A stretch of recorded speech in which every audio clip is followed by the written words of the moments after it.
This week, we are delighted to talk about the issue of whether green banks are committed to environmental sustainability with some evidence from the pricing of large corporate loans that integrate environmental sustainability issues. This is one of the most contemporary topics today, possibly tiered or classified as number one or number two on the list of global risks after the ongoing war, and of course after COVID-19 comes environment, climate risk issues, and so forth. And so it's a delight to have the presentation from Tianshu Zhao with colleagues, this research with colleagues with the Yana Altunbas, who is I've been to this group before, from Bangor University, Alper Kara from Huddersfield, and Atiqur from also from Bangor. So as usual, I will start by talking, just giving a welcome and introduction Tianshu. Tianshu is indeed a very distinguished researcher, and all of us working in the fields of bank and finance do not need any introduction to Tianshu. Either you have met her on the research circuit, or you have read some of her work that has been dominating the literature in the last 10 years. Just let me highlight a couple of things about Tianshu. She's a microeconomist who draws on microeconomic foundations of financial systems and does theoretical as well as empirical work, and especially looking into the behavior of banking firms with respect to provision of credit and risk-taking, and has in this area published widely both in scientific journals, but also as a consultant to international organizations. I remember she used to do a lot of work in this area for the World Bank and also for the African Development Bank, especially in designing measures for a competition. But she has also looked at the strategic behavior of firms in financing real activities and trying to work out and compute the parameters of the internal and external operational environment, and peering into the borrowing behavior of banks via corporate governance and control. And indeed, this direction, she has hit top journals in our field. Her work has appeared in a Journal of Banking and Finance, the Review of Economics and Statistics, Economic Geography, Regional Studies, Years of Financial Intermediation, and so on and so forth. And I must say that I count myself blessed having been working with her. Every time there is something new I learn from her rigorous work in banking and finance. Of course, we also celebrating the highlighting of banking and finance in the Nobel Prize for this year, for 2022, where researchers in banking and finance have been identified, three of them, for the Nobel Prize. We all have been teaching the Diamond Diving model of banking, so they've been recognized. And of course, with Ben Bernanke's work also, especially in banking and finance and monetary policy. So banking and finance is very much on the rise now, given the recognition of the work at the forefront of what we've been doing. And then this also falls in that tradition, giving a twist of looking at banks, but also putting in the environmental sustainability issues, which are now at the forefront of the issue that will focus our attentions. Almost say, I'll say now and for the next years to come, possibly for the next 10 years to come. So it's that respect that I welcome Tianshu and her colleagues, and also very much welcome you here to the meeting today. So with that introduction, let me call upon Tianshu to present. But before that, let me say that could you please post your comments, observations, questions in the chat as the presentation goes. And after the presentation, I'll go into the chat room to look at some of your feedback on the presentation. But also at that time, I'll ask you to just put up your hand or just unmute and contribute to the discussion. Because part of it is the excitement that we get from the presenter, but also our own thinking and sharing views and charting out directions, looking at the theory, the evidence, and most importantly, policy issues, because there are quite a lot of policy dilemmas we have on environment and especially bank behavior with respect to environment. So Tianshu, welcome. Please go ahead and present your paper. Thank you. Thank you very much for inviting me for presenting my recent research. And I feel grateful for Professor Victor Murandi's kind comment on my research academic career. So, okay. So what I'm going to do today is just, present the recent finished paper. We are looking at whether banks could take the role of sustainable finance to promote a better environmental scenario, which is the hot topic in the public domain. Okay, so first of all, I'm going to show you what I'm going to talk about today. I will start to warm up this topic, presenting empirical background and the literature. Then I will specifically illustrate the research question this research going to address. Then data model result. I will conclude also provide policy implication. Okay, so as far as the background is concerned, okay, as mentioned by Victor, there's a significantly increased attention in the public domain regarding the importance of sustainable finance for reducing the carbon emission and to promote the environmental and green economies transitional path. However, we need really to ask, the foundation of such a policy movement. The argument is bank credit is an important source of external financing for corporate. Therefore, actually banks are stakeholder of corporates. A bank could play an important role in shaping the nature and the pace of climate transition through their lending practice, either through quantity of loans or price of loans, or through their corporate governance role in influencing firms' behavior. Okay. This is policy's intention, or this is expected result to promote the sustainable finance in credit market. However, we need to ask, whether private banks have incentives to fulfill this goal, which public policy wish they undertake. So basically, we have to ask whether banks has private, objectives and private interest, which is in the same line as public interest. Okay. Otherwise, we know, if private interest and the public interest are misaligned or mismatched, we cannot really, expect the policy movement will achieve the intended outcome.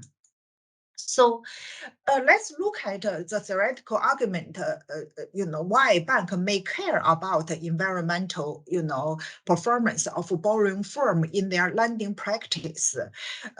Of course, banks actually trade, or manage credit risk to generate profit. In addition to credit risk consideration, which link to climate risk, the theoretical foundation for banks, behavior in terms of social and environmental responsible lending is rested on the need of bank to cater for the environmental preference of bank's stakeholder, i.e., in addition to credit risk, stakeholder actually could exercise discipline, could influence cost and benefit facing by the banking firms. As a result, bank could behave in environmentally responsible way. So let's look at, what are the important factors which could lead the effective discipline by stakeholder. Okay, we need three conditions. First of all, we need stakeholders. Okay, we can think about stakeholder, it's demand side for bank product or services, or supply side to provide loanable funds or deposit, to banks for financial intermediation. Or we can think about wider aspect. Regardless, first of all, our stakeholder, okay, has to have interest which care environmental performance. Okay, they see, they care actually. Also, they also need have the capacity to receive timely and accurate information about whether bank actually did the good or bad thing in terms of promoting environmental performance. Okay, they need have information about the bad or good assets, or dirty or clean assets in the bank's balance sheet. Okay, in addition to this, actually, stakeholder has to have a tool which they could exercise, the discipline. Okay, however, when we really look at the banking industry, or traditional banking theory told us, or plenty of empirical evidence suggest, actually banks' operation is characterized by high degree of information opaqueness. Actually, this also the main reason why, the regulatory upcharge has been, gaming, and upcharge has been center of financial crisis. Actually, banking industry behavior characterized by high degree of moral hazard, and also it's very difficult to discipline them, and because their operational environment and operational status is informational opaque. Okay, so in addition to this, when we look at the industry aspect, we also, realize the banking sector actually is not characterized by perfect competition, but rather actually, has a very high market power. There, as a result, if our hope to let depositor to discipline banks, even they have interest toward the, environmental issues, or loan borrowing firm to exercise their discipline on, banks' behavior, going to be very efficient, given the market structure of the banking firm. Okay. So, and then when this lead to our conclusion, if the environment we're talking about is characterized by high degree of asymmetric information, also weakness of disciplinary mechanism exercised by stakeholder. So let's look at what banks do, or what's the feature of banking industry. Actually, for banks, because banks loan actually short to medium term by its very nature, also it's a fixed income, financial instruments. Therefore, banks face more serious or significant trade-off between short run versus long run profit maximization. Okay, which make bank different from a shareholder, and also different from bondholder. Okay, so because of such trade-off structure, they will pay pay more attention to the immediate cost benefit trade-off and discount the future value of the risk significantly. Okay, uh, uh, therefore, actually, this is the survey evidence and also literature argue the distant financial risk from climate change is beyond the, business planning horizon of banks. Their short-term decision making and pay a lot attention into the short-term trade-off. As far as the future is concerned, okay, long-term climate risk in the future, they actually do not care that much in their current decision making. So we also have reason to argue if banks' behavior is driven by the myopia short-term decision-making, the business relationship with firms with higher environmental performance could be less valuable from banks' perspective. Because if borrowing firm engage, improvement of their environmental performance, borrowing firm per se face the inflexibility of their operational behavior. This may damage the relationship with banks. We are not talking about lending borrowing relationship per se and the short-term credit risk per se, but rather we consider different types of business borrowing firm could purchase from bank. Okay, this is and then we go further. As a result, actually, what I want to summarize here is giving banks operational environment and the bank loan is very nature. Banks behavior actually is very short term and also environmental friendly firm may not necessarily the good customer from bank's perspective because they engage short-term profit maximization and also overall profit maximization toward a particular firm. Okay, so next, I'm going to talk about the literature regarding the voluntarily signing up code of conduct in environmental and social sustainability. Okay, yes, actually, a lot of banks sign up such program. However, the effectiveness such business code for social responsible action in practice, whether it's just a symbolic gesture or it or has any implication for the practical level or obligation facing the banking firm is questionable. Why? Again, because in the environment which has no effective information, transparency, monitoring, and discipline, actually such code of conduct or signing up voluntarily can be used as a strategic tool to manage public perception and avoid the scrutiny either from a stakeholder perspective or from regulators perspective. Okay, so fundamentally, signing up membership per se does not really lead to the alignment of private interest and public interest, and because it cannot change the operational environment facing by the banking firm or the short-term decision-making, horizon of the bank's firm, of the banking firm. Okay. So, given such literature, actually, we ask the following questions. First of all, whether borrowing firms with better environmental performance face lower price of loans, we are going to do the empirical examination in the syndicated loan market. This is the first question.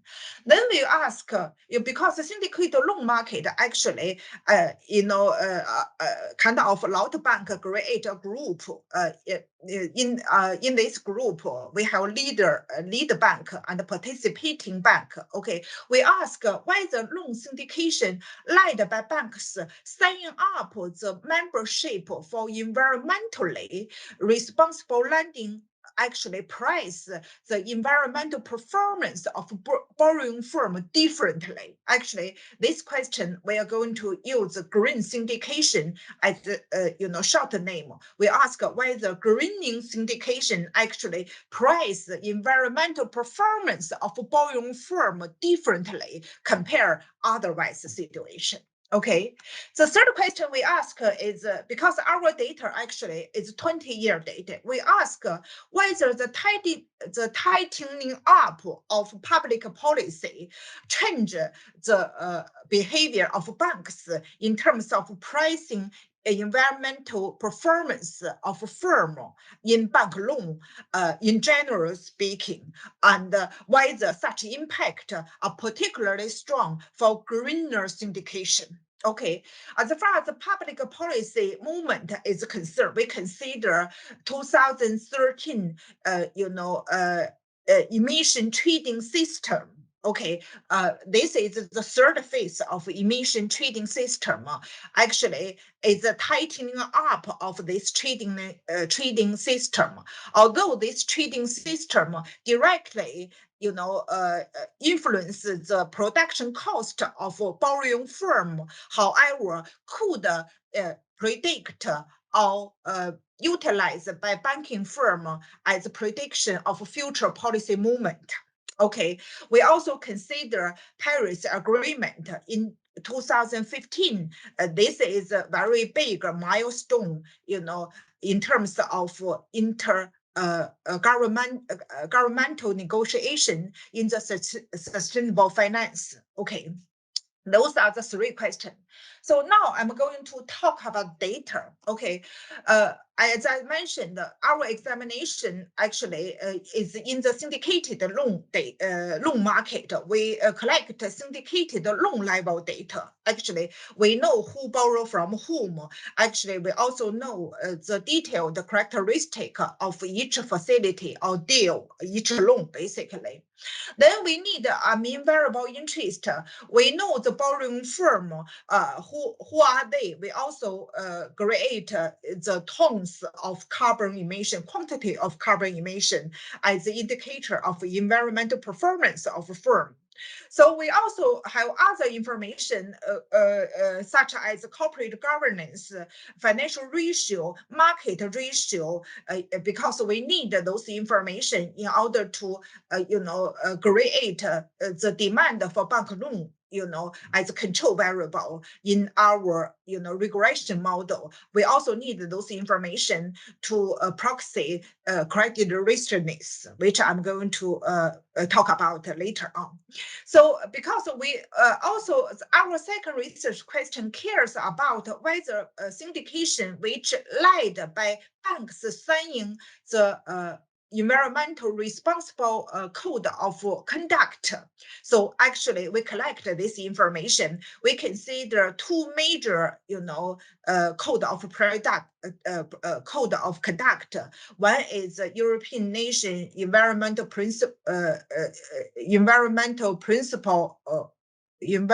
performance. Oh my God. Okay, it's United Nations, initiative. Another is equity principle. Okay, actually, banks, public commit, like they are going to allow for the environmental performance, into their lending practice. Okay, let's just be clear. UNEP FI refer to United Nations Environmental Program Finance Initiatives, and the EP is actor principles. Okay, so we match all the data together. We eventually have 20 years data, actually for 84 countries, cover 4,227 companies. Okay, this is our data set.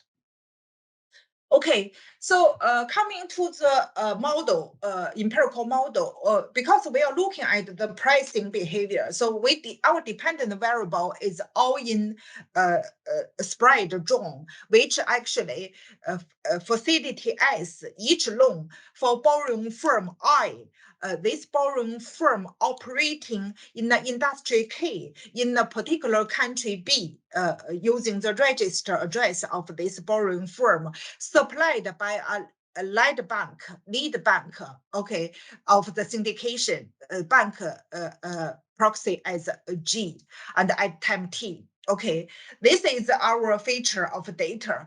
As far as the mean variable of interest is concerned, we use quantity of carbon emission.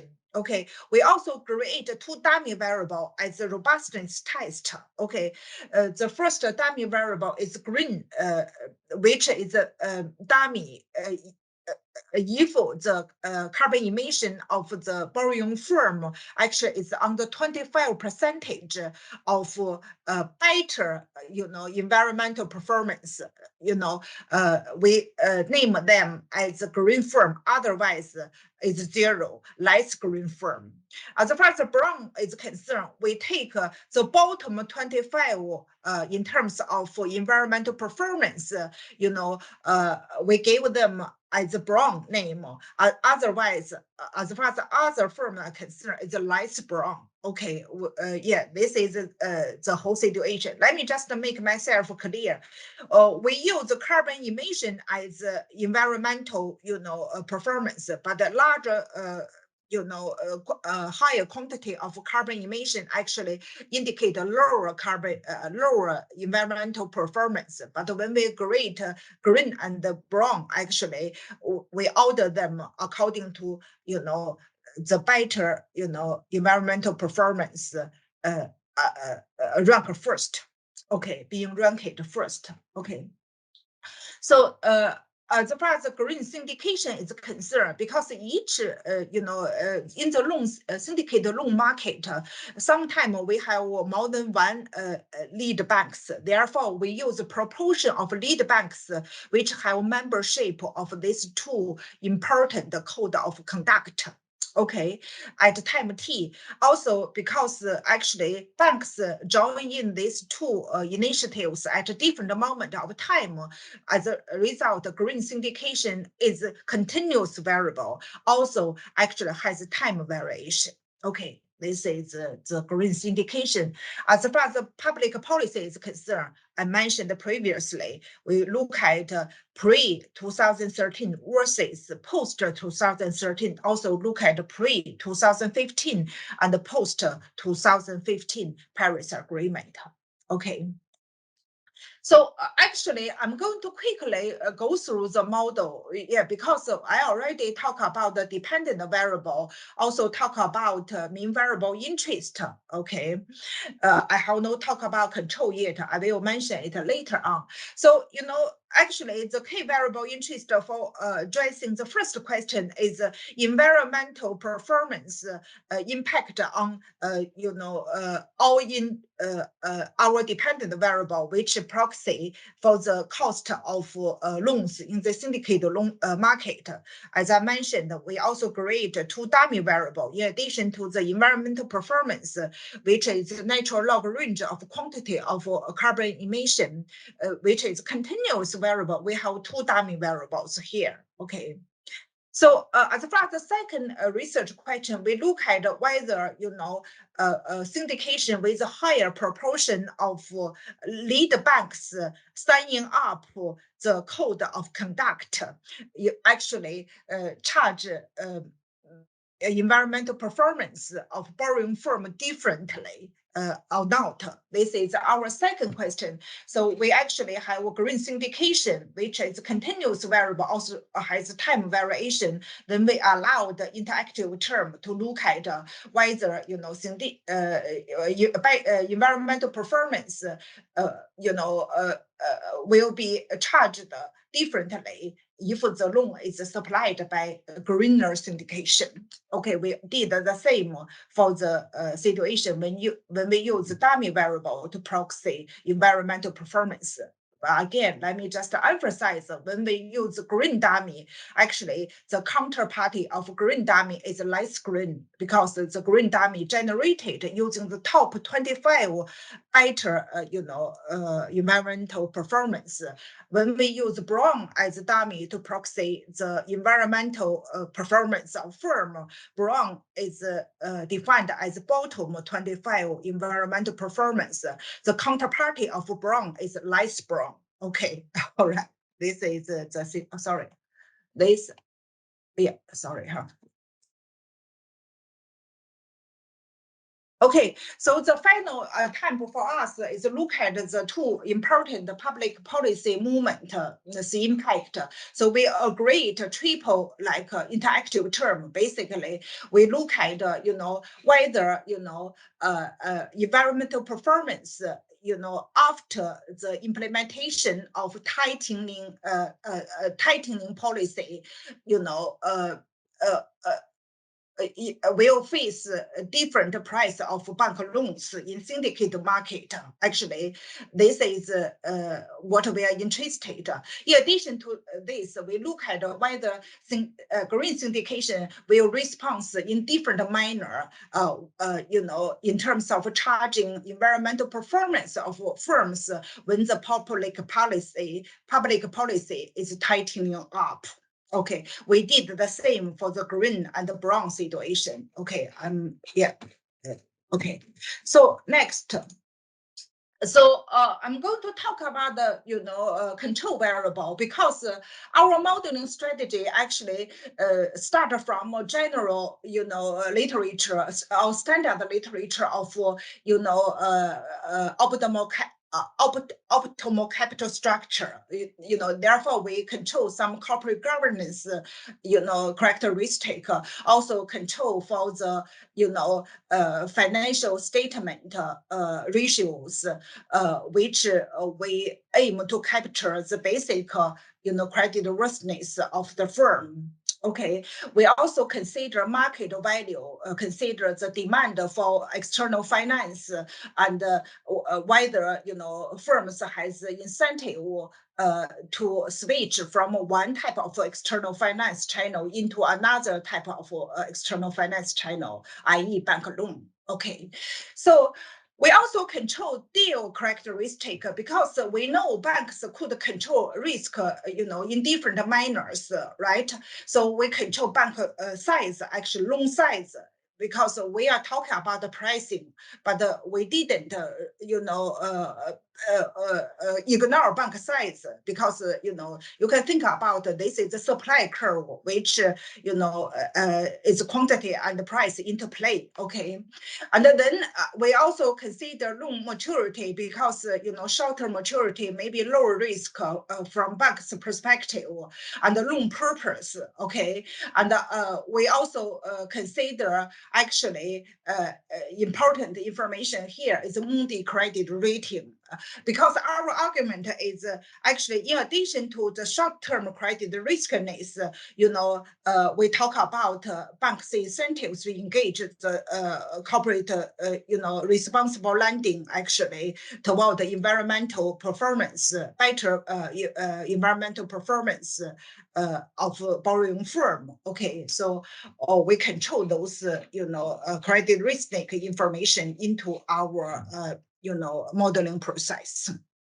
Okay, so this is the result for the first research question here. I just remind you, actually, we built the model gradually from basic, to the, full control for a model which have a full set of control variable. Okay, so let's look at the column 3 to 5 first, because this is kind of the full model, but you can see actually the estimated coefficient from basic model to the augmented model is very consistent. Okay, also I didn't present the estimated coefficient on the characteristic of a control variable is quite consistent, the result as far as the control variable is concerned. Okay. So we can see actually, keep other factors constant.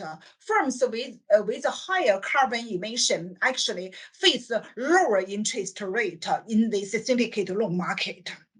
When we actually use the green firm versus less green firm as proxy of environmental performance, we found out green firm compared to less green firm, they actually, face high interest rate.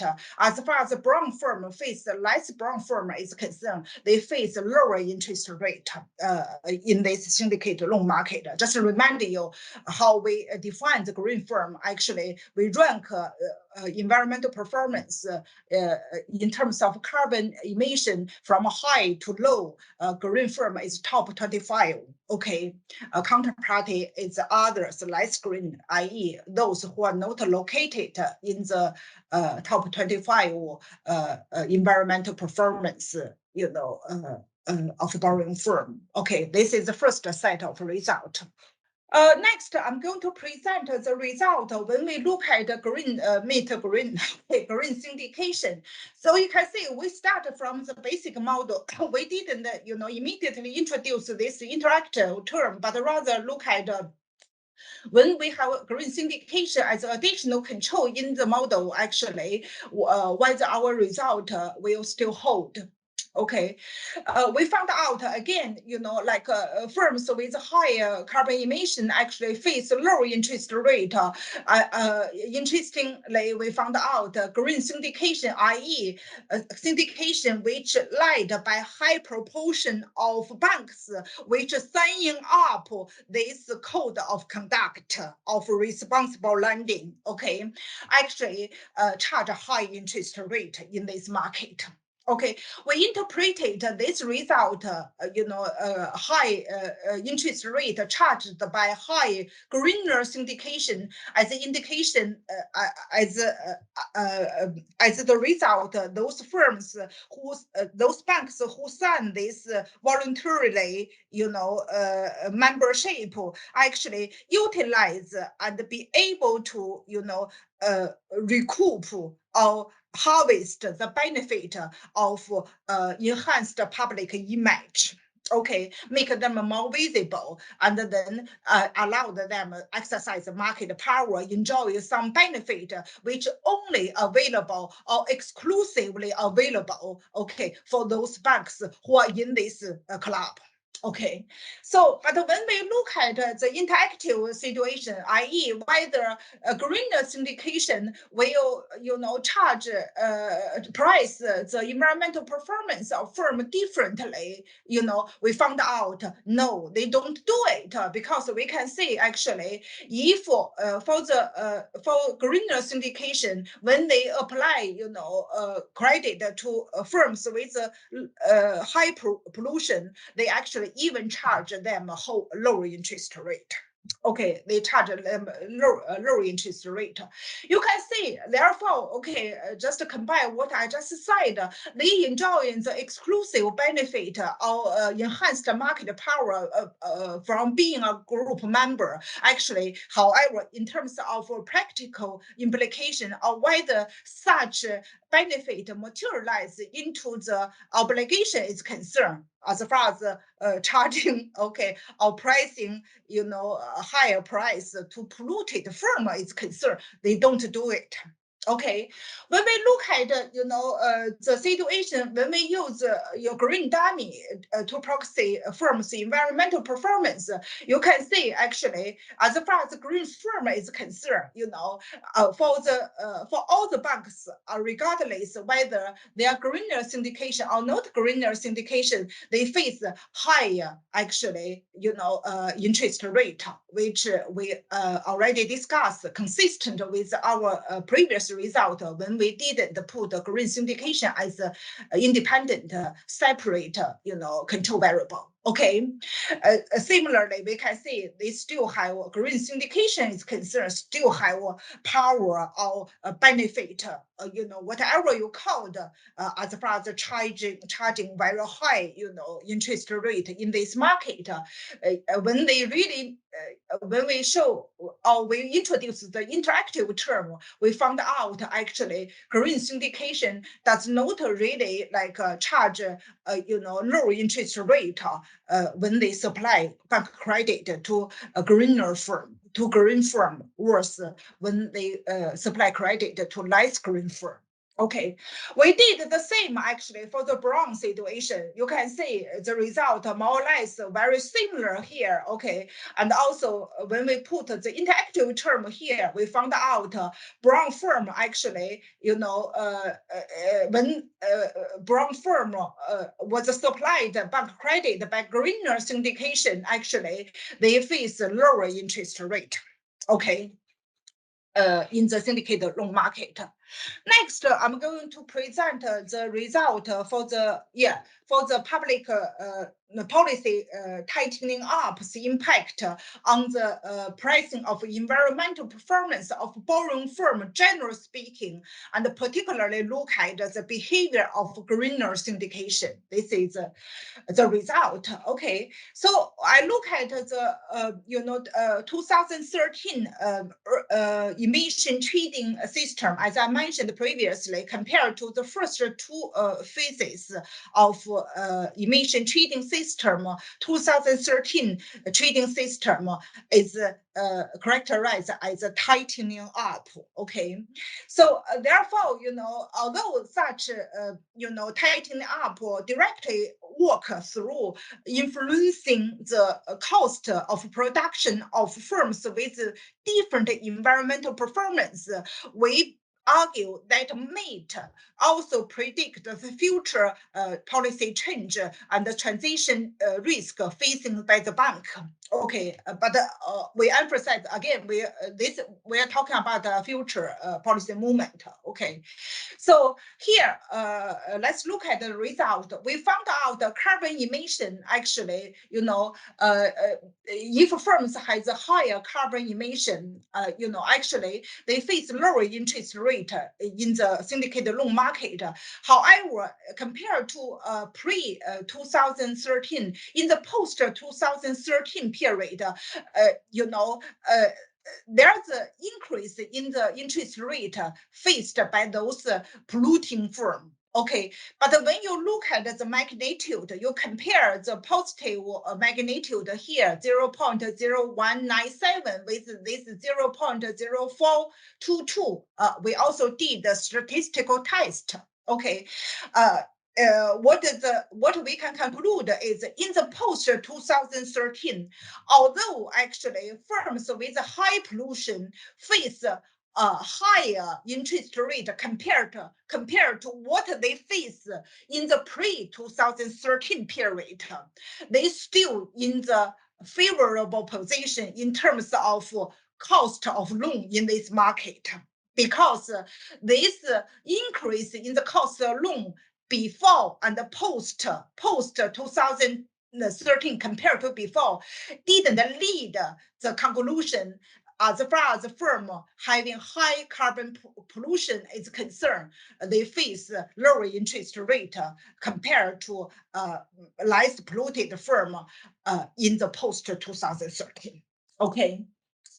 Next, let's look at whether for the firm, for the banks or syndications which has a greener syndication, they will behave differently in response to this policy change 2013 pre and post situation. We found out actually, in the post 2013 compared to pre 2013, actually syndicate loans provided by syndicate loan by green syndication. Okay, okay, let's put the different loans of low more polluted firms receive loans from green syndication in the post 2013 actually face a higher interest rate compared to what they face in the pre 2013, because in the pre 2013 actually for them actually is not a significant result 0.0095.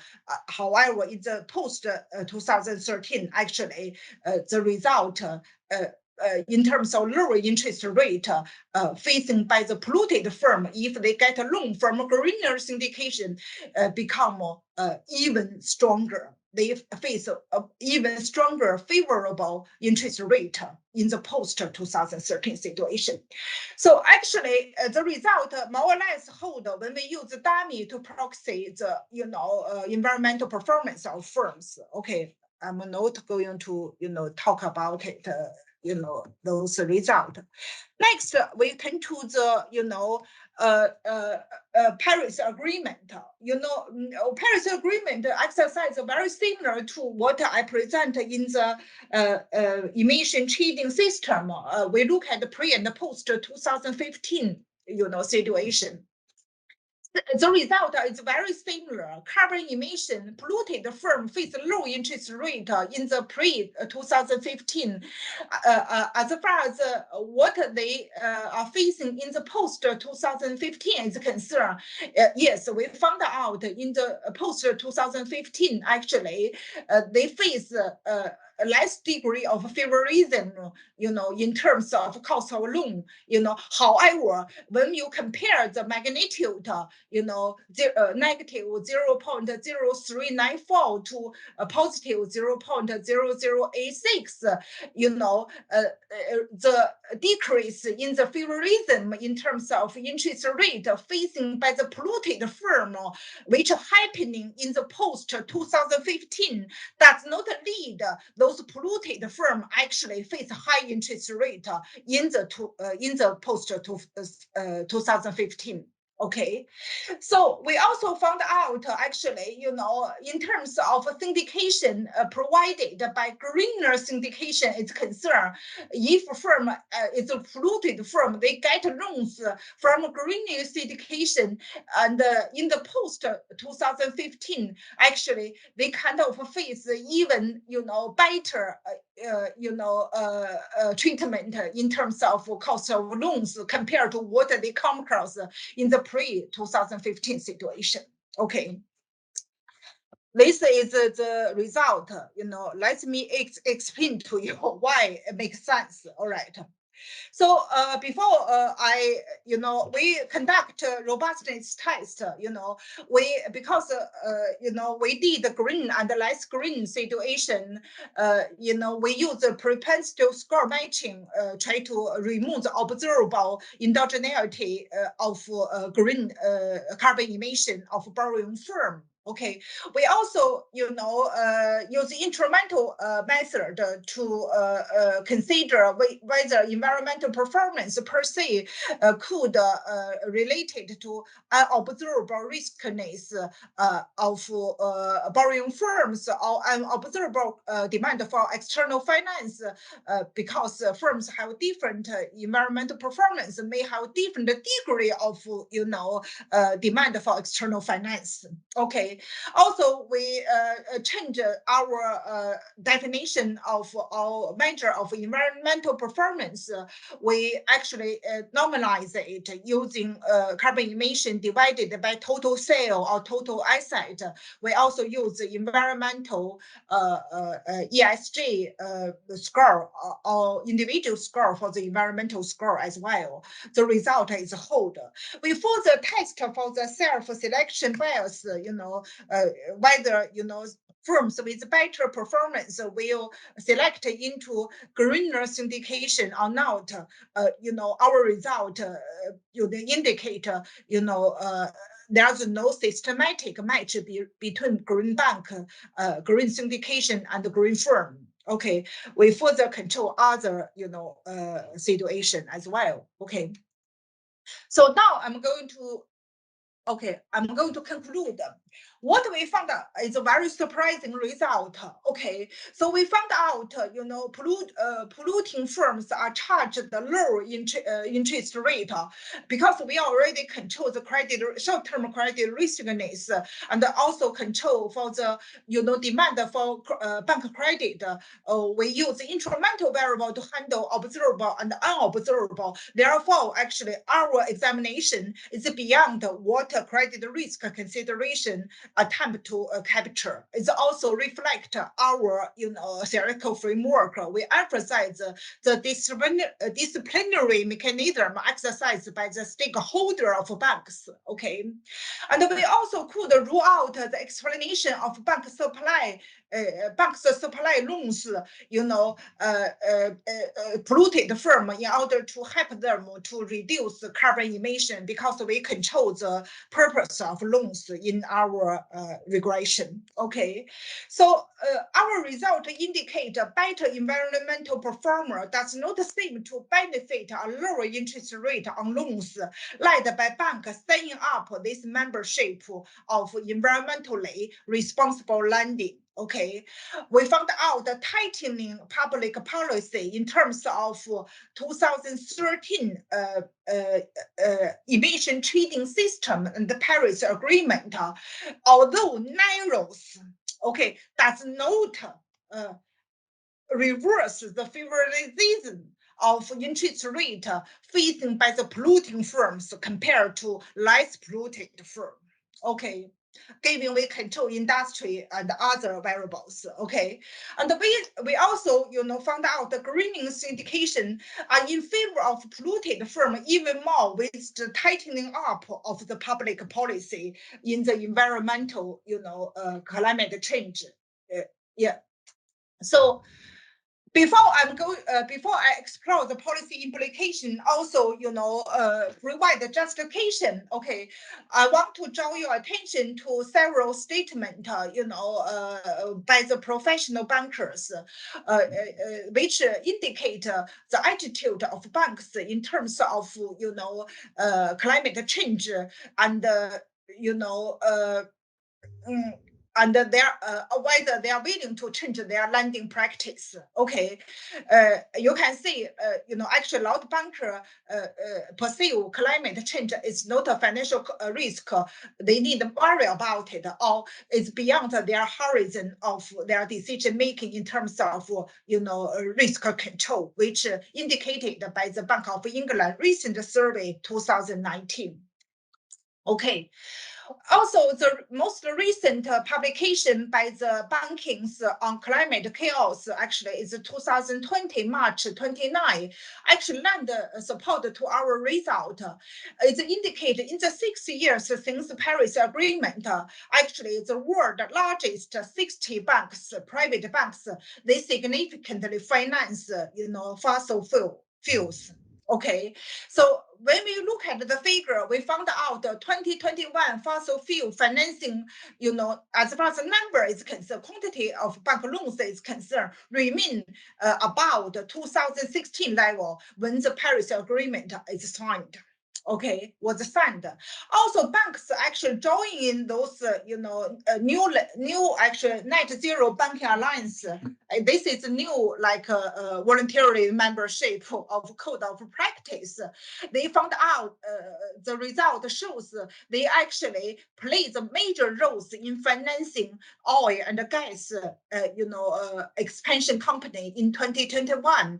They didn't do any, thing which they promised to do, basically. Okay, now I'm going to talk about the implication. Okay. We explain the result as the environmental performance of bank loans. Okay, it's due to a bank's operational environment, which is a high degree of asymmetric information in terms of information opaqueness of bank's operation. Okay, and the market industry competitiveness condition facing by the banking firm. Okay, we also contribute the result to the short-term decision making of a banking firm, which actually is because the short-term and fixed income nature of bank loans. Okay, so given this scenario or context we are discussing and engage our empirical examination, the environmental, the voluntary membership of environmentally responsible codes has primarily used to maximize the perception and avoid public sanction by the bank who did such, code and conduct. Okay. We explain the reason why such, the greener syndication seem to charge, firms with bad environmental performance at even lower interest rate when the public policy is tightening up as the result that indicate voluntary membership has been used significantly as propaganda. Okay, the function become more significant and pronounced, given the tightening up of public policy and political pressure, because this is the moment of time bank need really utilize such a symbolic gesture to manage and maximize their perception. Okay, so we also the funding regarding, we interact or allowed for the tightening up of public policy into our examination, is because we also show the potential risk of banks' behavior in terms of offsetting the intended impact of environmental policy, which directly work on the private firm, to de-incentivize them to pollute environment. However, we can find out bank actually price loans, provided to the polluted firm, at better price in the under the background of tightening up of public policy. Therefore, banks' behavior could offset, policy intention, toward those polluted firm. So we believe actually the policy implication is we need, a coordinated effort, from government to wider society. We also need a mechanism in place to ensure effective enforcement and discipline directly on private bank. Okay. The result actually lend support to the disclosure of climate-related information. This cannot be voluntary, has to be mandatory. Okay, for all institutions which engage in financial activities. We also lend support to greening monetary and prudential policy to allow the risk factor, considering the dirty eyesight and green eyesight in their formulation of future policy. Okay, so this is my presentation. So, any question? First of all, let me thank you, Tianshu.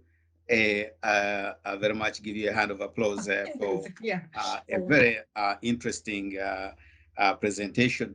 The issue on its own is very interesting, and you presented the work so clearly, covering comprehensively the literature, but also motivating why the issue is so important. And as I stated at the start of the seminar, the issues of environmental sustainability are so important, and relating to the behavior of banks, that's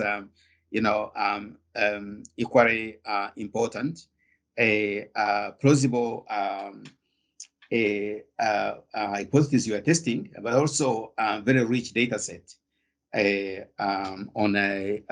from the syndicated loan market, and very interesting results, I think, which will be hotly debated. There will be people from the environmental lobby who will be, saying, we expected different, but this is the tragedy of science.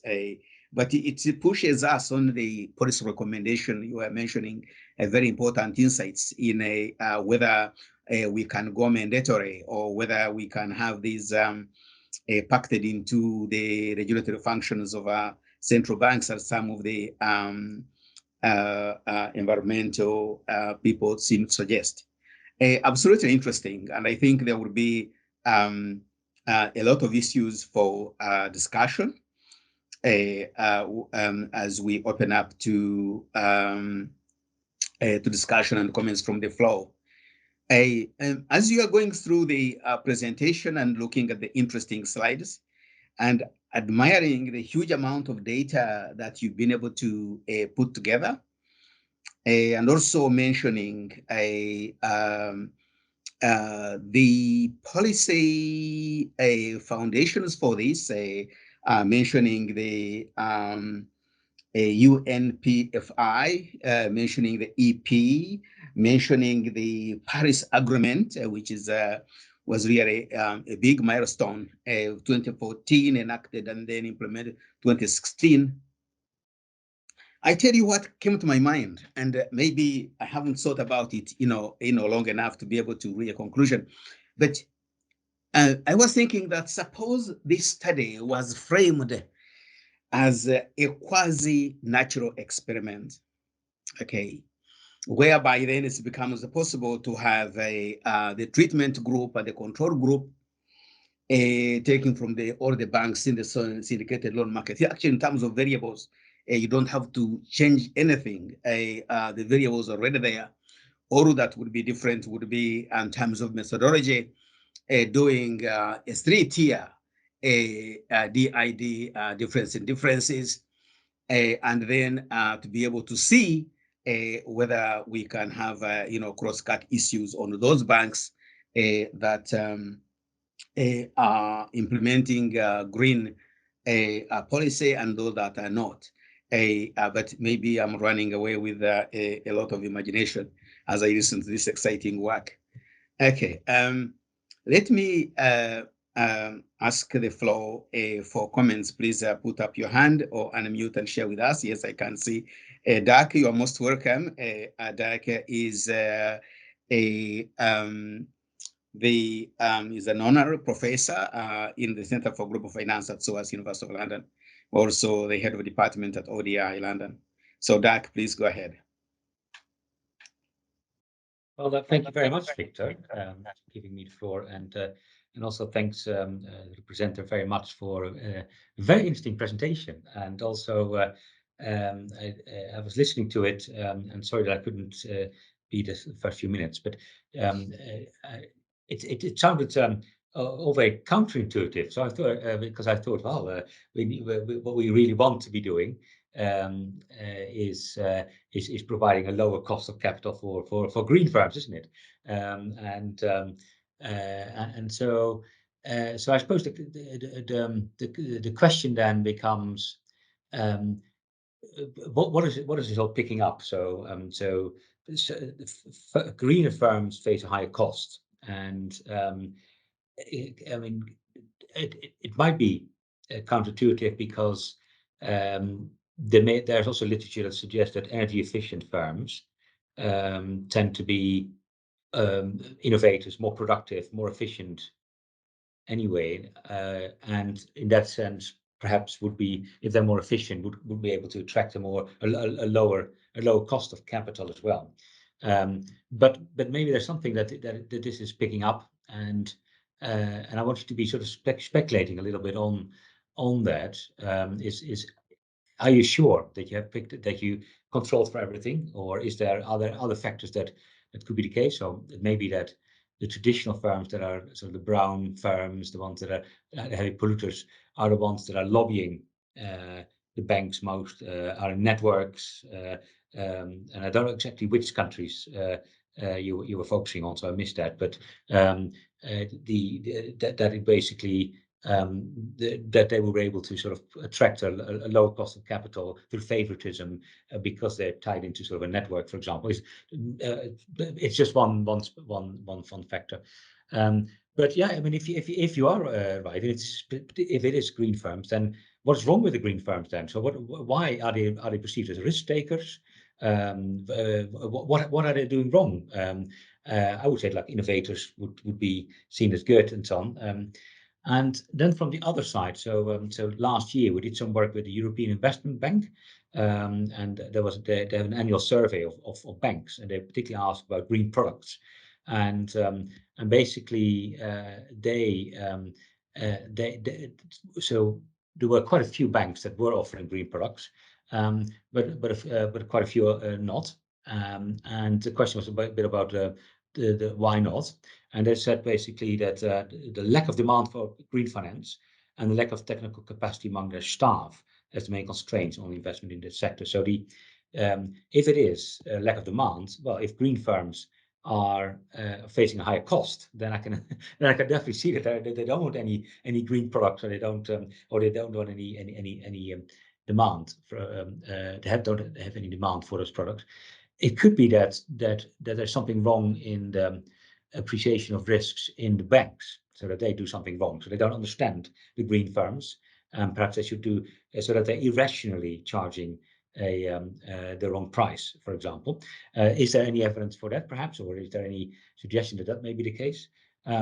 If everything you say is right, would this be would a policy implication then be we need to cap the price of a loan for green firms, for the function of for a greener economy? I think that we of course need to sort of say, well, what is the function of banks in this week? But the Nobel Prize went to research for banking and the functions of banking. So I think if we add the function of a greener future as one of the function of banks as well, should we intervene, and should we be thinking about it? But, so a lot of questions there, but I think this is fascinating research, and one is just how sure are you of the results, but secondly, then the policy implication will be hotly debated, I think, because it's a very, very interesting paper. Congratulations on doing research. It's a very important question. Thank you, Dak, and thanks for the appreciation of this great work. Let me also acknowledge the presence of Tianshu's co-authors. I saw Yana in the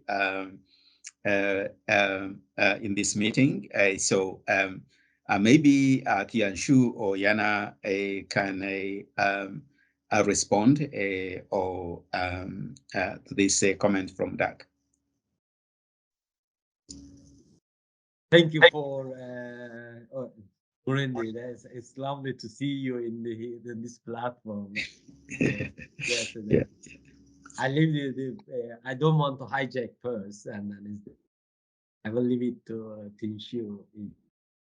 Thank you. Thank you, Tianshu. Yeah. Yeah, thank you very much for the comment. Yeah, for us as using data, person who use data to engage in empirical analysis, we always have omitted variable bias. We would love to do another round of regression to see whether psychological of a lender play a role here, but this is very difficult, challenging for us. As far as the lobby is concerned, I think as far as the lobby, this particular point is concerned, I think it's because, we have quite sufficient control of country, dummy and so on, could mitigate a lot if it's like a whole industry, polluted firm start to steer the policy voice and so on. So I think that is kind of using borrowing firms country dummy already, to mitigate this omitted variable bias. For us, we kind of, try to expand the theoretical framework. It's not surprising if bank think it's a risk to price from risk perspective, but we are not interested in this. We just say, because risk management is bank should do, right? It's just we try to highlight the short term and the long term, trade off, and the banking environment. We try to maximize their short term, maximization. Yeah, this is the theoretical framework we rest the empirical analysis in, basically. Yeah. Thank you. Thank you, Tianshu. Now I see two comments. I see Hong and then Charles. So let's start with Hong.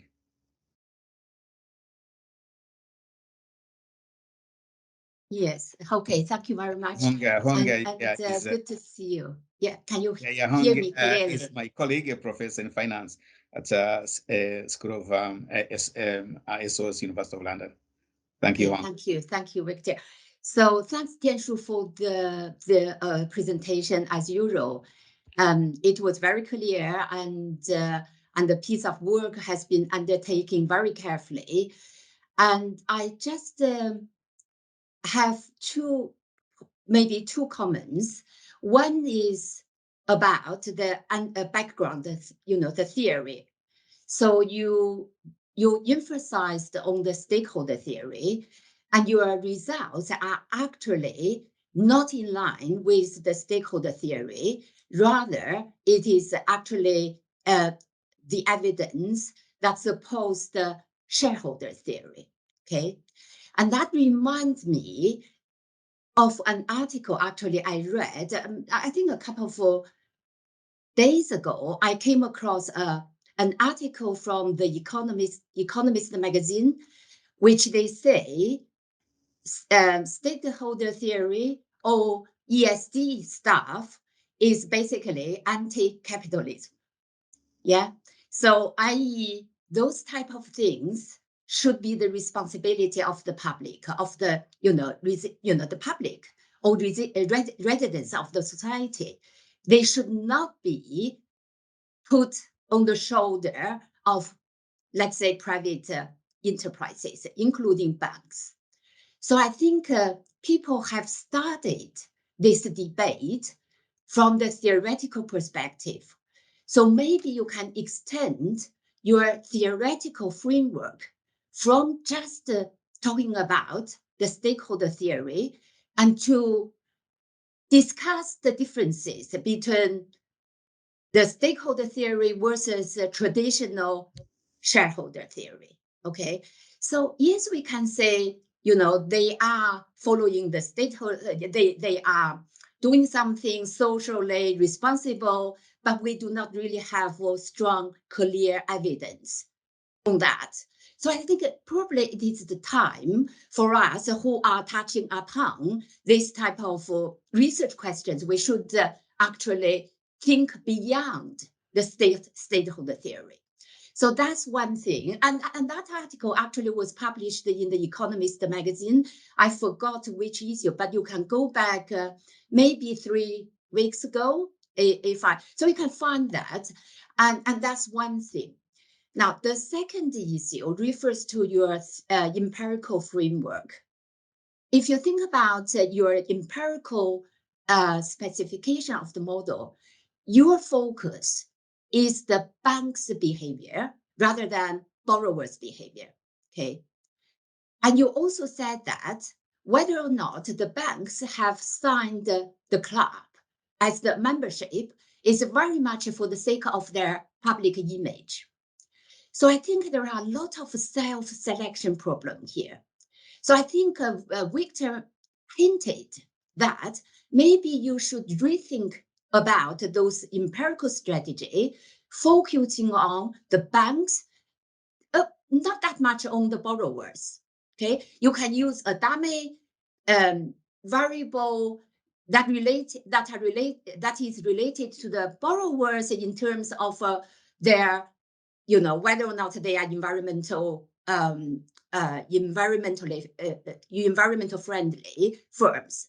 So you can do that, but I think you need a treatment effect. You need to isolate firms, banks that have signed the Green Club versus banks that have not signed. So if you do so, you can purify your empirical results. And I think that helps us to understand the empirical result probably better, at least, better than the current strategy. Because sometimes I heard you discussed the result from the firm's perspective. We should focus on banks' behavior, and there is a selection bias problem, I think. So that's my comments. That's my immediate responses. So if I have more, I will email you. Okay, thank you very much. Yeah, thank you. Tianshu, are you going to give any comments, reply to Professor Bo? I mean, otherwise, I will also, I might be able to say a couple of things, but I don't want to hijack any presentation on anything is there. No, it's okay. Yeah, actually, yeah, I think, yeah. This is a supply side story. So I must did something wrong. So I didn't make myself clear. This is a supply side story. Okay. Yeah. But we because this loan syndication, we cannot control a lot of lenders' characteristic. This is also true. Because it's not just a single lender, but rather a group of lender. So I think, yeah, if this is the reason, make the whole story kind of lose the supply side focus. Yeah, I think could be the reason. I don't know. Okay, let's say. Well. Yeah. I mean, it's I'm very first of all, thank you very much for the comments about the perspective of the research. I'm doing we are doing both banking research and firm level research, and we had on the syndicated loans market have a very interesting environment, as the Victor said, is the natural quasi experiment there. In the where I think I partially agree with you about yeah, we should look at the more banking firms in the behaviors and what is their conditions. Short answer: we are sort of syndication structures we control as a fixed effect. We are controlling the fixed effect in the model. Then what more interesting for us, and because this is the way we were looking at the research, is the given given the environment, which is the bank's behavior, where they disclosure that they are they admitted they are voluntarily, they are going to look after the environment, look after the planet, they will be responsible lender.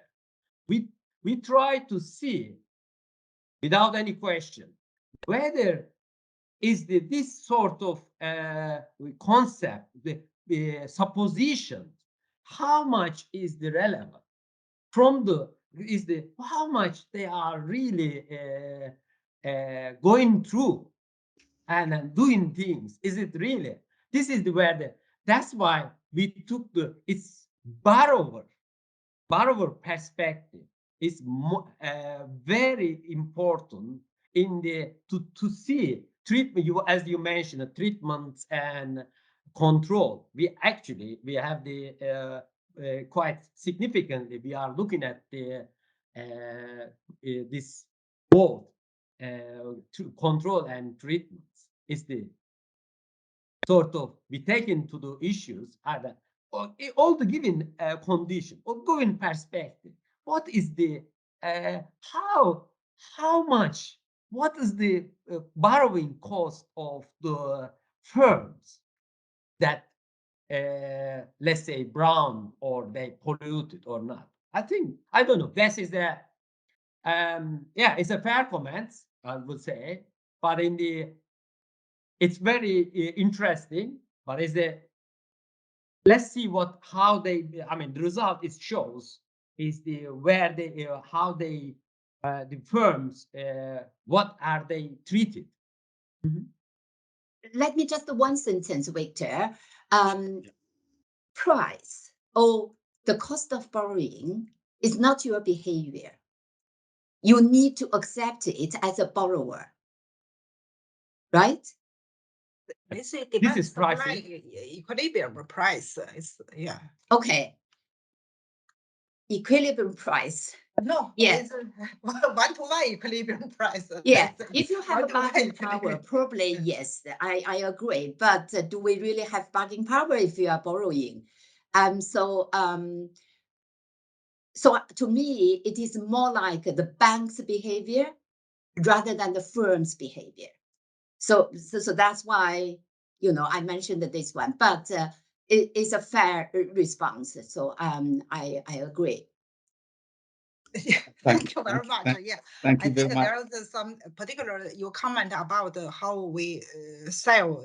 Do we need to have a solid structure and theoretical framework? Yes, actually, after we produce the whole result, I do agree with you, Professor. Really, we start to feel, my God, we produced this one. How we going to explain it? That is also the reason why before I close my presentation exploring the policy implication, I gave you some observation from media. I also try to gain some support, from their observation regarding our result as well. Yeah. Yes, Thank you very much. Thank you, Thank you. Hong, and thank you, Tianshu, and Yana for the response and the discussion. So I now call upon Charles. Charles Cadogan is a leading financial researcher. So it's a pleasure that you're here, Charles. Please go ahead and ask your question. Let me see whether I can unmute you. Can you hear me? Yeah, can you hear me? Please Yeah, okay, yeah. I want to apologize. I came in late. I had to, get here from a class, so I probably missed some key things. And truth be told, I'm not an expert, definitely on loan syndication. But I just want to make a comment that was driven by what the presenter said, that polluters actually were getting great terms from the people who were lending them money. And it immediately drew my attention to a very recent paper by Iftikhar Hassan and Anthony Saunders and their co-workers from University of Sydney, where they are finding that central banks are now using their bully pulpit to kind of force, ESG disclosure requirements for people who are getting loans. And I think that would play straight into the suggestion by Victor of a difference in difference, kind of looking at a counterfactual. That would certainly make this paper or a spin-off paper. I mean, there's only so much you can do in a paper. An avant-garde, you'd be ahead of the game, kind of looking at this new trend of central banks now taking up the ESG mantle and forcing disclosure requirements. So that's just a comment I'm making based on what I've heard in the recent past, And what I'm going to do, I'll probably drop a link to the paper for people who might be interested.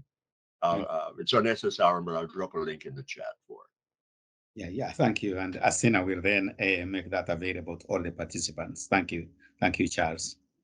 I think that was a comment and suggestion. We thank you. I think if Tianshu Yana, I obliged to respond. Let me then call upon my good old friend Kent. Great to see you, Kent. And please go ahead and ask your question.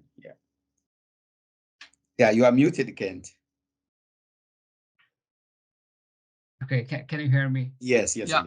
I apologize for coming late. I also had to listen to my PhD student give a presentation, which was quite important for me to be there. Yeah, and I missed most of this, and I may be completely off the point here, so please tell me if I'm wrong. But something that Dirk said, and also that Professor Bo mentioned about selection. I'm just wondering, but many of these firms, green firms particularly, have access to public funds. And if they don't get these funds, or if they get a limited amount of funds, is it the case that the ones who don't get this come to the syndicated market to get a loan, and therefore they genuinely are the risky ones?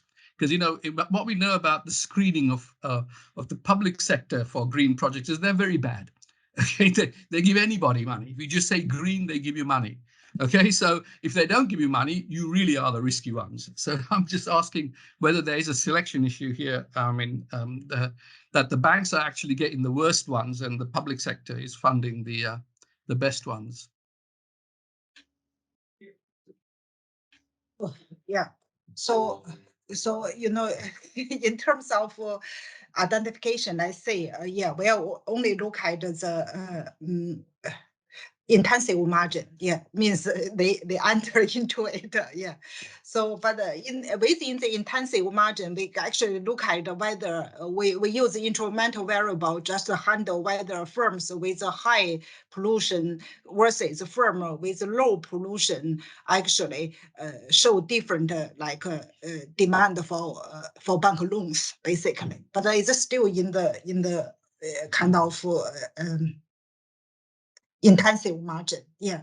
So literature, actually very interesting literature, they are talking about whether the pecking order, traditional capital structure theory in terms of this sustainable finance actually looks different from the new pecking order looks different from traditional pecking order, because it's kind of traditional pecking order is they do the bank loan first, then bond, then share. Okay, but because the bank are so happy to provide good price to polluted firm, actually they kind of if they cannot get a loan from share, from bond, they come to bank. Yeah, we are aware of this literature. Yeah, but we just within this sample pool, we create this counterfactory. Let's put it in that way. Yeah. Yeah, thanks very much, Tianshu. And thanks, Kent, for highlighting the fact that those firms may be getting additional public sector funds, which could be incorporated into the analysis, and that explains some of the unseen volume that go behind reduction, that explain the reduction in interest rates. I would like to call upon, what happened? There was Sohail, Nurul Islam Sohail, had put up their hand, but somehow seemed to have dropped out. Nurul Islam Sohail, are you still there? Okay, we'll come back to you. In the meantime, we have Aisha. Apologies, I'm also actually coming from class, so I missed most of the part of the presentation. But from the point where I catch the conversation and the presentation, and also I went through some of the abstract and some of the parts of the paper. Actually, my question is quite in line with what he was Kent, isn't it? The Yes. previous, yeah. It's very in line with what Kent has asked. I was also about to ask about, apart from the bank manager incentives, firm manager incentives are important as well. For example, greenwashing activities. So these are very important to take into account, even if the bank manager has genuine incentives. This may not be the case for the firm managers incentives. So have you taken into account greenwashing of firms where the genuinity of the sustainability activities are not on a level where they achieve these environmentally friendly products? So did you take into account greenwashing incentives of the firms? Because in order to obtain the sustainability, there should be an optimal level of optimization between the firm incentives and firms manager incentives and bank manager incentives. Even if banks are genuine, if firm managers are not genuine, you know, yeah. Can I Yeah, jump please go ahead. in? Yeah. Aisha, is the at the firm level, if you are a green, if you are, according to our result and according to our the relationship between the borrowing borrowing fund from the financial institutions, it is not a basically you will be treated badly. So if you are aware of it, if you are focusing in the who you are, and then if you telling the banks, oh, I am very good in the environment, if you give me the loans, I will be treated, I will be better better. Actually, in that it could, according to our result, it's actually the works is in the unfavor to you. So you should focus on, I mean, you should focus on as a firm, as a manager of the firm, where you are good at. Possibly your production, your loans, loans return and profit, your profitability. You will focus on those areas rather than dilute the conversation that's saying that how good I am, how I am very good in the environment. I'm not sure. I think possibly that question will be very interesting, which is partially we are hinting on that, is the bank behavior, lender behavior. Thank you, Yana.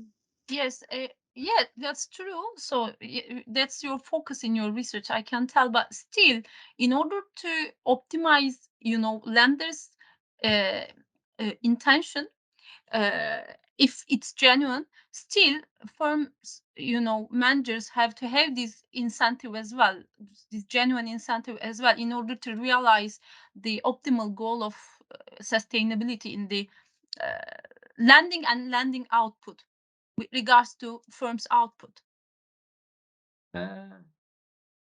If they are not in line, still there will be a conflict which will create the CCU out. Yeah. Yeah, I mean, I can, like from the Still, I think still if the theory is output or oriented, so if we are measuring the bank lenders performance regarding the output, there should be firm manager incentives in the theory as well. If we want to optimize, the incentives of firm managers should be in the theory.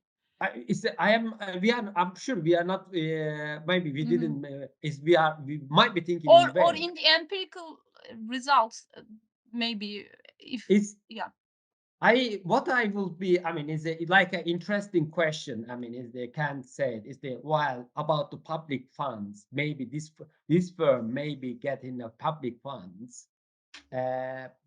Yes, I mean, if you maybe they might be accessing a different funding structures, but what we are possibly, but these syndicated loans is the size is enormous. Loan size is very, very big deal. And also the firms, the firms are not small or ordinary, not the small and medium size. They are big players, listed players. So in the concept which you need to deal with the banks and firms, banks managers and firm managers, they might focus on whatever reason, but they might focus on what they are good at, and then it could be another avenue of the another papers. I don't know. I just a little bit from the from the firm perspective, greenwash. Yeah, It might be greenwashing is they a are- rising issue now in the sustainability products of the firm. So that's why I think it needs to be considered as well when we Yeah, I can see Thank you. this interesting discussion, Aisha and Diana, are leading to another paper, an extension of this one. Thank Since you. Aisha and Diana have a history of collaboration on research papers. I think that's, of course, that's why these seminars are for. Get this idea, we listen to it, and then we think in terms of either modifying the study or a potential extensions of this work that can go into another paper and generate another paper for discussion here in about 3 months, 6 months time. So thanks Absolutely. very much. Thank you. With this debate. I think one of the participants, Sohair, had put his hand up, maybe had to leave at 1:30, and so is no longer supposedly exited the workshop. But if you'd like to, let me see whether we have, Athena, can you see any comments in the chat which I may have missed? Yeah, he was very excited about the use of the Refinitiv data. It's a great data source. We subscribe to this data as part of the Center for Global Finance, and researchers are all enjoying the depth of this database. And definitely, it's great that it forms the basis for the huge and credible database that you use in this paper. Any further comments, please put up your hand. Aisha, I can see your hand up. Would you like to continue, or this is an old hand? This is a legacy hand. Old hand, yes, Okay, legacy hand. okay. Yes, sorry. Huan Zhao, my colleague in Center for Global Finance, SOAS, University of London. Juan, very delighted to see you. Please go ahead. Yeah, I came late, so I definitely missed, the interesting part. It's not really a question, but might sound a suggestion as well for the future development, because I do research more from the firm perspective rather than the finance. And when we look at SDG or the green sustainable business, we're more concerned about the status of the firm. So I know that you have run lots of regression, lots of instruments, but when we're talking about environmental performance, it's still not agreed upon in the literature how we measure, because it really depends on the position of the firm, to be honest, especially when we look at international firms, which particular tier we're talking about in this kind of global value chain, because this will affect their environmental performance, right? How we measure the supply one, and then also the tier 1 and the tier 2. So this is one of the concerns regarding the environmental performance. I'm not quite sure whether your data will provide those kinds of details about their position and their power in the value chain. Then definitely the sector matters, but even within one sector, let's put the example of the government, then it's still very complicated in terms of about the firms and the footprint, their environmental footprint. And the second one is that regarding the greenwashing, because I think this is something like you mentioned in the last slide, that the financial investors, they do not really think it's really big deal, because they're still quite profit driven. So they do not think environmental issue is issue that we need to think about when you do investment. And I think this is a quite clear message, even though it's not put on the table, because the guy who actually at HSBC resigned after he talked in this way. But then, in practice, it's still pretty much the same. So the question is that you are talking more from the investment perspective, while the firm actually, I don't know how to articulate, but you see that it's a different planet, right? There, even though it's an investment decision, but the consideration of starting point for having this kind of loans pretty much actually profit driven. So it may not really link to their environmental performance. So there might be lots of noise and other things surrounding it. So I'm not quite sure how to deal with that, but I leave that to you. But those are the two comments I would like to make. Yeah. Thanks, Juan. Thank you very much. Yes. There is quite a large intersection between IB and finance. So most of the work you do is highly relevant for finance and this discussion. So thanks. Tianshu. So actually, you know, what just Huang One. Sorry, I should be able to. Actually, it's a very, very interesting point. You know, like we'll talk about the environmental tax or talk about prudential policy charge on the dirty asset, give different risk weightness on different type of assets category. Very much reflect what when we impose those policy, we have to make sure the weight reflect the contribution to the environmental risk as global scale, at a global scale. Therefore, as you said, which tier this firm is on, okay, or what kind of asset firm bank actually provide to which firm actually also matter about regarding in terms of riskiness weight attached to that asset. You know, if you really want to have a policy which achieves the fundamental goal eventually, you know, you need to consider those in the policy design, i.e. put differently, firm on the first tier would create a larger, externality of environmental risk should suffer higher tax, rate, or banks who actually supply those firm who have larger negative externality should incur high riskiness, in terms of their dirty asset on their balance sheet. Actually, yeah, yeah. Anyway, thank you very much.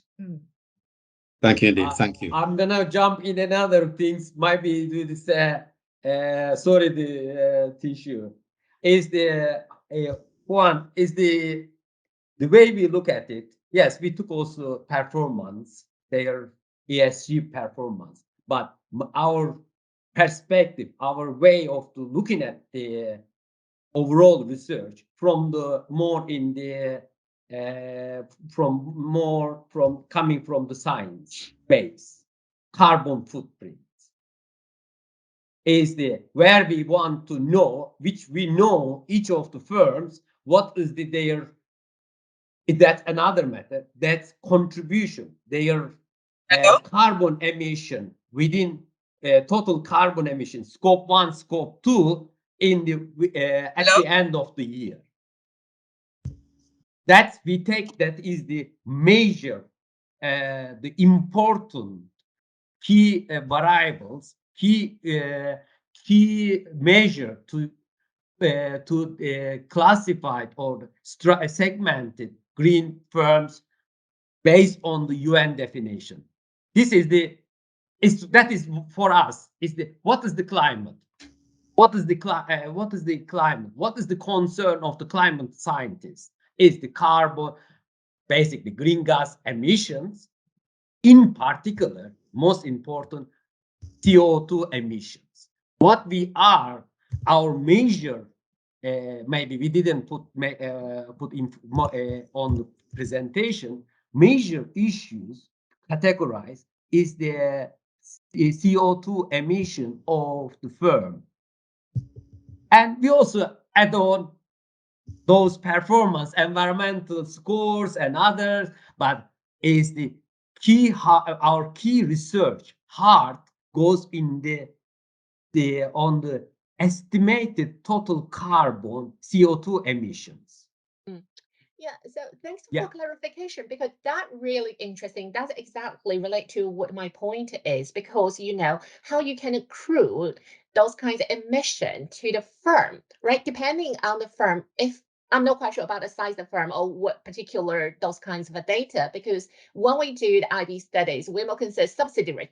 For example, the subsidiary actually in the local emerging economies, they definitely have a larger carbon dioxide emission because they are down to that, this kind of downstream part, right? Because they are pretty much the assembly. But do they actually take the full responsibility for this kind of environmental footprint, or actually the headquarters? So this is something I think, yes, that information is available, but it would be better to justify why this kinds of proxy actually is suitable for such a big data size. That's my question, because yes, we all use the carbon dioxide emission because this is available and we're able to find them either in the published database, but then it also related to those confirmed and industries and see whether this is really that particular firm actually take the full responsibility and take accountability of these kinds of carbon dioxide emission. Yeah. I think what you said also related to the data. We were not able to catch this scope 3 emission, I believe, right? Yeah. Okay. Anyway, it's just because when we do, yeah, I we think only have scope 1 and 2. The part 3 is considered kind of through value chain or something. Yeah. Yeah. So this is what I think is that from what we have done the review is the supply chain scholars, they have a better view about which particular areas that they need to look into, and we pretty much actually coming from the different planets and thinking about how to think about the full carbon footprints, and in that sense. Yes. So this is paper number 4 as an extension of yeah, this it's paper. very deep. So you have brilliant ideas coming up and informing, especially I like this a synergetic type of work from IB and finance and bringing value chain issues. Absolutely exciting. Okay, we have only a couple of minutes to the close of the seminar. This has been absolutely exciting, and that's why the discussions going on, and also scoping for greater work, greater collaboration, great data sharing. That should be possible. I don't see any other hands up. Athena, do you see any additional chats? So the chat room? Victor. No. Okay. So I think let me go back now to thank Tianshu, Yana, and the other co-authors for generating this exciting work that goes into the syndicated loan market and of course the environmental issues. And now we have explored even other methodological possibilities and of course extension of this work. So maybe this will be configured as a research project, which after all can be multidisciplinary with all various disciplines coming in, because this is a contemporary issue. Anything to do with environmental sustainability is a contemporary issue that will remain subject for research for a number of years. So I want to, once again, thank the presenters. I want to thank you participants for making the time to join this discussion and to contribute to the discussion. I look forward to seeing you next week, same time. We'll be having a paper from our colleague in the Center for Global Finance at SOAS, Jaideep Oberoi, who joined us recently from the University of Kent. I will be talking about leadership style and financial outcomes, and with colleagues Timothy King from University of Vaasa, Meera Dinika from Queen Mary, and Abhishek Srivastav from the Financial Stability Board, same time next week. So thank you again, and let me say bye-bye for now. Thank you Bye. so So, much. Bye-bye.